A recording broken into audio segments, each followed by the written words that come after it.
بسم اللہ الرحمن الرحیم۔ نظام چینل کے معزز سامعین السلام علیکم۔ شانور آنکھیں کھولو شانور، ایڈی اس کا سر اپنی گود میں رکھے اس کا چہرہ تھپتھپاتے ہوئے بولا تھا۔ سب ملازمین اور گارڈ قطار بنا کر اس کے پاس سر جھکائے کھڑے تھے۔ کیا ہوا ہے اسے؟ رات کو تو بالکل ٹھیک تھی۔ وہ دھاڑتے ہوئے گارڈ پر گرجا تھا جس کو اس کمرے کے باہر کھڑا کیا گیا تھا تاکہ اندر کی ساری معلومات سے آگاہ کرتا رہے۔ شانور کو کسی قسم کا کوئی نقصان نہ پہنچے۔ جیسے ہی اسے کمرے سے شانور کی آوازیں آنا بند ہوئی تھی اس نے فوراً ایڈی کو بتایا، ڈاکٹر کو کال کرو، جلدی کرو۔ وہ نور کو اپنے بازو میں اٹھائے کمرے کی جانب بھاگا تھا۔ ڈاکٹر نے آتے ہی اسے کمرے سے باہر جانے کو کہا۔ سب سے پہلے اس کا بلڈ پریشر چیک کیا، پھر ڈرپ لگائی، پھر کچھ اور ضروری چیک اپ کر کے اس کی میڈیسن لکھنے لگی تھی۔ اس کے بعد ایڈی کو کمرے میں بلایا۔ کمرے میں داخل ہوتے ہی ایڈی کی نظر شانور پر پڑی جو چہرہ ایک طرف دنیا جہان سے بے خبر سوئی ہوئی تھی۔ بال چہرے کے ایک طرف آئے تھے۔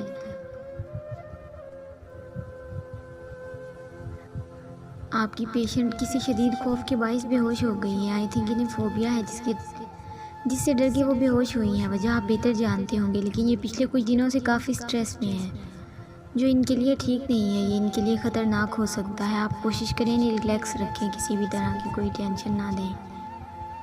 یہ کچھ میڈیسنز ہیں، انہیں ٹائم پر دیجیے گا اور ان کا بہت زیادہ خیال رکھیے۔ یہ مینٹلی اپسیٹ ہیں بہت زیادہ۔ جی آپ فکر نہ کریں، میں اس کا خیال رکھوں گا اور کھانا اور میڈیسن دونوں ٹائم پر دوں گا۔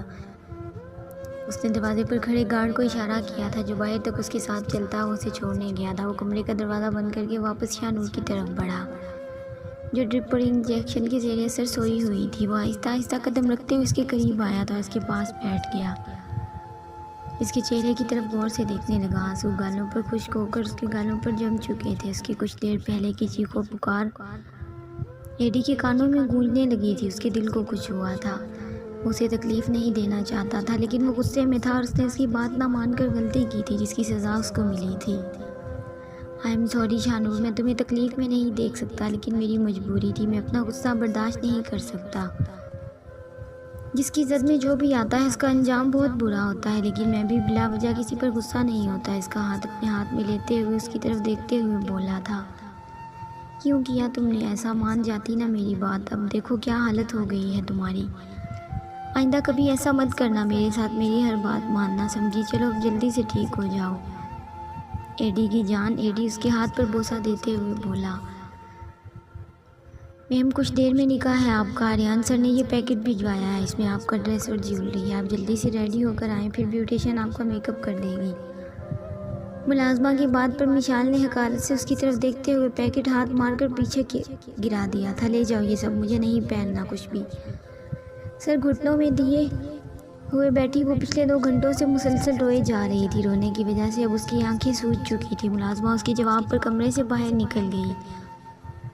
تھوڑی دیر کے بعد بلیک پینٹ کوٹ میں بال جیل سے ایک طرف سیٹ کیے اپنی پوری وجاہت کے ساتھ چہرے پر کڑے تیور لیا آریان شاویز کمرے میں داخل ہوا تھا۔ اسے دیکھتے ہی مشال کی سانس حلق میں ہی اٹک گئی تھی۔ کیا مسئلہ ہے تمہارے ساتھ؟ تیار کیوں نہیں ہو رہی ہو؟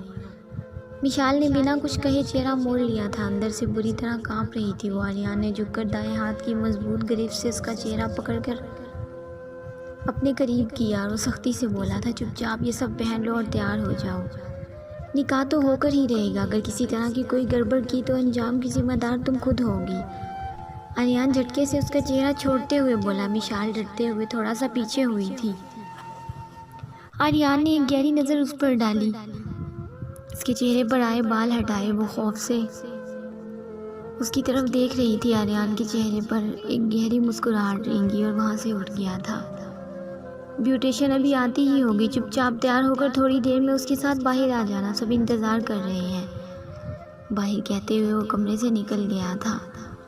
ریڈ کلر کی بھاری کام والی فراک پہنے جب وہ واش روم سے باہر نکلی تو بیوٹیشن یک ٹک اسے دیکھے گئی تھی۔ ڈیپ ریڈ لانگ فراک جس کے گلے پر اور بارڈر پر سٹونز کا نفیس سا کام ہوا تھا۔ بھاری دوپٹہ ہاتھ میں تھامے اپنے الجھے ہوئے بھورے بال فراک میں سے نکالنے میں مگن تھی جو فراک کے بازو کے ساتھ ہی کہیں اٹک گئے تھے۔ میم آپ پر تو یہ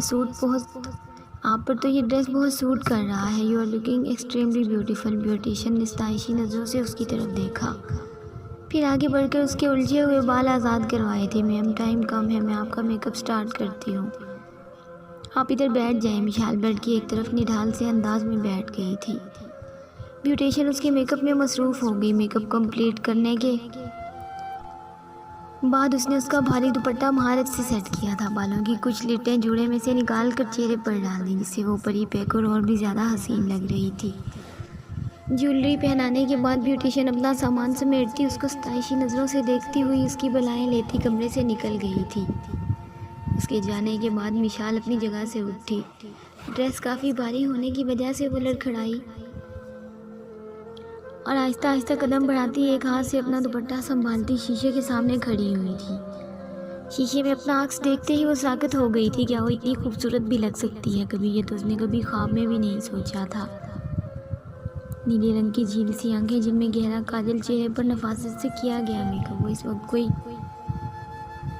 پلاسٹک کی گڑیا ہی لگ رہی تھی۔ اس نے بچپن سے لے کر اب تک کبھی زیادہ میک اپ نہیں کیا تھا۔ کسی فنکشن وغیرہ پر بھی بس ہلکا سا لپ گلوز لگا لیتی۔ اس نے ہاتھ بڑھا کر چہرے کو چھو کر دیکھا، جیسے یقین کر رہی ہو کہ یہ وہ خود ہی ہے۔ تبھی دروازے پر دستک ہوئی تھی۔ وہ جلدی سے اپنا فراق سنبھالتی کمرے سے باہر آئی۔ جیسے ہی وہ باہر آئی، آریان مبہوت سا اسے دیکھنے لگا تھا، جیسے یقین نہ آ رہا ہو یہ وہی مشال ہے جسے وہ تھوڑی دیر پہلے کمرے میں چھوڑ کر آیا تھا۔ اس پر سے نظریں ہٹانا اس کے لیے مشکل ہو گیا تھا۔ مشال خوفزدہ نظروں سے اس کی طرف دیکھ رہی تھی، اور جیسے اسے دیکھتے ہی پلک جھپکنا بھول گیا ہو۔ اس کا دل زور سے دھڑکا، پھر ایک دم سے حال میں واپس لوٹا تھا۔ وہ چلو، اس کے کہنے پر مشال ایک ہاتھ سے فراق سنبھالے آگے بڑھی، تبھی اس کا دوپٹہ اس کی ہیل کے نیچے آ کر اٹک گیا، اس سے پہلے کہ وہ بری طرح زمین بوس ہو جاتی۔ آریان نے آگے بڑھ کر اس کی کمر کے گرد بازو حائل کر کے اسے گرنے سے روک لیا تھا، پھر اسی طرح سہارا دیتے ہوئے اسے باہر لان تک لے کر آیا جہاں نکاح کا انتظام کیا گیا تھا۔ اس کے کچھ قریبی دوست اور عزیزوں کو مدعو کیا گیا تھا۔ سب مہمان کرسیوں پر بیٹھے ہوئے تھے۔ سامنے اسٹیج کو خوبصورتی سے سرخ و سفید رنگ کے گلاب کے پھولوں سے سجایا گیا تھا۔ آریان مشال کو لے کر جیسے ہی لان میں داخل ہوا، وہاں بیٹھے سبھی نفوس نے ایک ستائشی نظر ان کی جوڑی پر ڈالی تھی۔ سب کو یہی بتایا گیا تھا کہ مشال اس کی دور کی رشتہ دار ہے، جس کے parents out of the country ہیں، اور مشال سب چھٹیاں گزارنے کے لیے یہاں آئی ہے۔ کچھ دنوں کے بعد واپس چلی جائے گی۔ باقی ساری رسومات اس کے پیرنٹس کے آنے پر کی جائیں گی۔ آریان کی چونکہ خود بھی مام کینیڈا میں ہوتی تھی، اس لیے کسی نے زیادہ سوال جواب نہیں کیا اس اچانک نکاح پر، کیونکہ آریان کی خودسیلی اور جذباتی طبیعت سے سب اچھی طرح واقف تھے۔ اسے پسند نہیں تھا اس کے ذاتی معاملات میں کوئی زیادہ عمل دخل دے، اس لیے سب نے خاموش رہنے میں ہی عافیت سمجھی۔ مشال کو اسٹیج پر بٹھانے کے بعد وہ بیس کے اشارے پر اس کی طرف بڑھا تھا۔ ہاں بول، کیا ہوا؟ سب ٹھیک تو ہے نا؟ ہاں سب ٹھیک ہے۔ وہ تجھے بتانا تھا کہ ایڈی نہیں آ سکتا، وہ اس وقت کسی ایمرجنسی میں بزی ہے۔ تیرے نکاح کے بارے میں میں نے بتا دیا تھا، وہ کہہ رہا تھا کہ بعد میں آ کر تجھ سے مل کر تجھے مبارکباد دے دے گا، ابھی نہیں پہنچ سکتا۔ اوکے ٹھیک ہے، جا، اب مولوی صاحب انتظار کر رہے ہیں۔ وہ اسٹیج کی طرف دیکھتے ہوئے بولا جہاں سب اسی کے انتظار میں تھے۔ نکاح شروع ہوا۔ فوٹوگرافر ان قیمتی لمحات کو اپنے کیمرے میں قید کرنے لگا تھا۔ مشال کسی بت کی مانند سر جھکائے بیٹھی تھی۔ اس نے مولوی صاحب کے پوچھنے پر بس 3 بار دھیرے سے سر ہلا دیا، اس کے بعد کچھ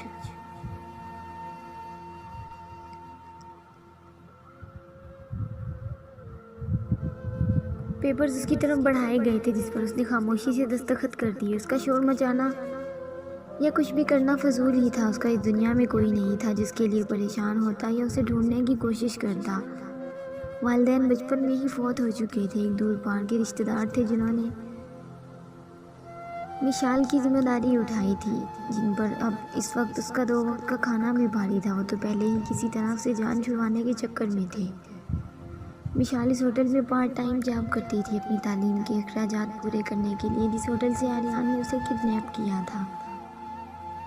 اس کے پاس اب سوائے آریان کی بات ماننے کے کوئی دوسرا دستہ نہ تھا۔ اتنے دن گھر سے غائب رہنے کے بعد وہ کس منہ سے اپنے محلے میں واپس جاتی؟ محلے والے اور چاچی تو اس کا جینا حرام کر دیتے۔ نکاح کی سب رسومات ادا کی گئیں، سب نے دعا کے لیے ہاتھ اٹھائے۔ سب نے باری باری آگے بڑھ کر آریان کو مبارکباد دی اور اس سے گلے ملے تھے۔ اس کے بعد کھانے کا دور چلا، سب کھانے میں مشغول ہو گئے۔ آریان اور مشال کو کھانا سٹیج پر ہی سرو کیا گیا تھا۔ آریان نے پلیٹ میں کھانا نکال کر پہلے مشال کی طرف بڑھایا جو اس نے نہ چاہتے ہوئے وہ پکڑ لی اور کھانا شروع کر دیا۔ آریان کی موجودگی میں وہ کافی گھبرا رہی تھی۔ کھانا کھانے کے دوران بھی 2-3 بار اس کے ہاتھوں سے چمچ چھوٹ کر پلیٹ میں جا گرا تھا۔ اس کے ہاتھوں کی کپکپاہٹ آریان بخوبی محسوس کر چکا تھا۔ سب عزیز و اقارب ان دونوں کی طرف بڑھ کر انہیں تحفے تحائف اور مبارکباد دے رہے تھے۔ شام کافی گہری ہو گئی تھی، اب رات کا اندھیرا چھانے لگا تھا۔ آریان نے مشال کو ریسٹ کرنے کے لیے ملازمہ کے ساتھ کمرے میں بھجوا دیا۔ سب رشتہ دار اور دوستوں کو نمٹاتے اسے کافی رات ہو گئی تھی۔ اوکے، میں بھی چلتا ہوں، اب شکر ہے سب کچھ صحیح ہو گیا، کوئی مسئلہ نہیں ہوا۔ بیس اپنے چہرے پر ہاتھ پھیرتے ہوئے بولا، چل اب تو بھی جا ریسٹ کر۔ آریان نے ہاں میں سر ہلایا تھا۔ بیس اس کے کندھا پر ہاتھ پھیرتے ہوئے اپنی گاڑی کی جانب بڑھ گیا۔ آریان اس کو رخصت کرتے ہوئے اندر کی طرف آیا تھا۔ راہداری عبور کرتے ہوئے جیسے ہی کمرے کا دروازہ کھولا، سامنے ہی وہ پری پے کر دنیا مافیا سے بے خبر بیڈ پر پوری طرح قبضہ جمائے نیند میں غرق تھی۔ اس کا لمبے گھیر والا فراق پورے بیڈ پر پھیلا ہوا تھا۔ دوپٹہ سرک کر آدھا بیڈ سے اور آدھا بیڈ سے نیچے پڑا تھا۔ بیڈ پر آڑے ترچھے انداز میں پڑے ہوئے وہ اس کے دل کی دنیا میں ایک ہلچل سی مچا رہی تھی۔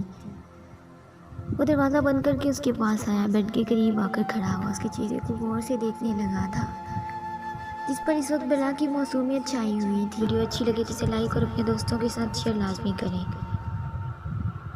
اور کمنٹ باکس میں اپنی رائے سے آگاہ ضرور کریں کہ آپ اس ناول کو آگے کنٹینیو کرنا چاہتے ہیں یا نہیں۔